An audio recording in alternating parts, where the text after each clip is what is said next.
Hello, I'm Chris Pedersen, and this is Stock Watch on Wednesday, the 4th of September, 2024. All information is general advice and may not be suitable for you. Always consult your financial advisor before making any investments. All questions from viewers should be sent to stockwatch@fnn.com.au. Well, there's a lot happening in the market today. Too much bad news. The economy is definitely slowing. The ASX is down 2% or 169 points.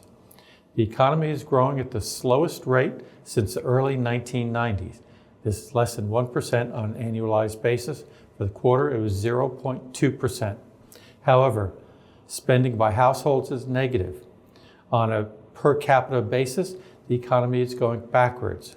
Investors right now is taking risk off. Long term, as always, things will be okay. Just right now, if you're a short-term trader, you need to be aware that there's economic problems going forward right now, and the RBA cutting rates, it will be in the headlines for the next couple of weeks. Here's some interesting news that I wanted to share with you for those of you who are going to fly either domestically or overseas. MIT came out with a study recently talking about the risk of flying on a per passenger basis. In 2022, there was one death per 13.7 million passengers. In 2007, one death per 2.7 million passengers. And going back to 1987, there was one death per 750,000 passengers. Even though Boeing has problems with the 737 MAX, the risks are still extremely small and getting better. Now, there's also a caveat here that flying is categorized into three different zones. One is developed countries, two is moderate, and then three is third world countries. In developed countries like Australia, United States, Europe, the death rate is only one death per 80 million passengers. Thus, walking across the street is dramatically more risky than hopping on a plane. Four companies I want to cover today. The first one is Mineral Resources. The code is MIN on the ASX and it's trading at $35.04. This is a 5-year chart. Past couple of years have been difficult for them. Let's look at the numbers. These are estimates from Macquarie. Currently, MIN has a market cap of $8 billion. Macquarie has a price target of $48, which is higher than the current price. The revenue growth rate from 2024 to 2026 is negative 7.5% per annum. The earnings growth they estimate is a huge 70%, but that is deceptive because they're expecting earnings in 2025 to be terrible and then pick up in 2026. The reality is you can't go by that growth number. The dividend growth is also up decently, 20%, but it's a low base also. The PE on the 2026 earnings estimate of $2.44 is 14.3 times. That makes the stock a little bit expensive, even at $35. The yield on the 2026 dividend estimate of 29 cents is less than 1%. The shareholder equity has been going negative recently, but is now starting to turn and become positive, although at a low rate. MIN is involved in iron ore and lithium. Obviously, lithium has had troubles because of excess supply globally. If you remember, back in August of 2023, I recommended going short MIN when it was over $67.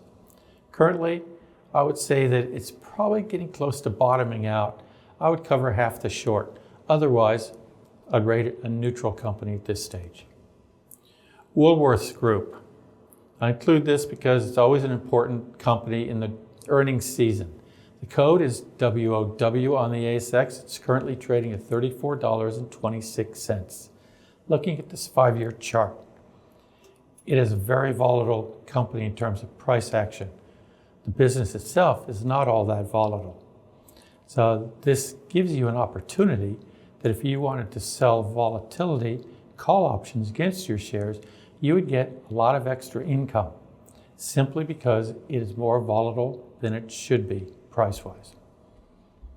Now, these are Citibank estimates. I like Citibank because they have a very strong analyst in retail and supermarket sector. Market cap for Woolies is $45 billion. Citibank has a 12-month price target of $39. That is like $5 above the current price. Revenue growth of 2024 to 2026 is only 3.6%. That is, considering inflation and population growth rate, a negative number if you adjust for that. Earnings per share growth in this period is 4.9%. Well, that's just a touch above inflation, so it is positive, but not all that great. The dividend growth rate is 5%. So it is growing, just not very fast. The PE on Citi's 2026 earnings estimate of $1.54 is 22 times. That's a little bit high for a company growing at a slow rate like this. The yield on the 2026 dividend of $1.15 is only 3.35%. Woolies doesn't really have a yield to keep the stock price up.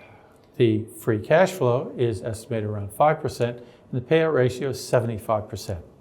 So as we expect, it's the largest supermarket chain in Australia. It has excellent management, except they've peaked on their market share capability. I rate it neutral. While it's a good company, because of butting up against the wall with market share, it's struggling to have growth. Third company today is Wesfarmers. The code on the ASX is WES. It's trading at $70.10. This is a 5-year chart. It has performed extremely well the past 2 years. However, again, let's look at what the fundamental numbers tell us. These estimates are by Citibank again.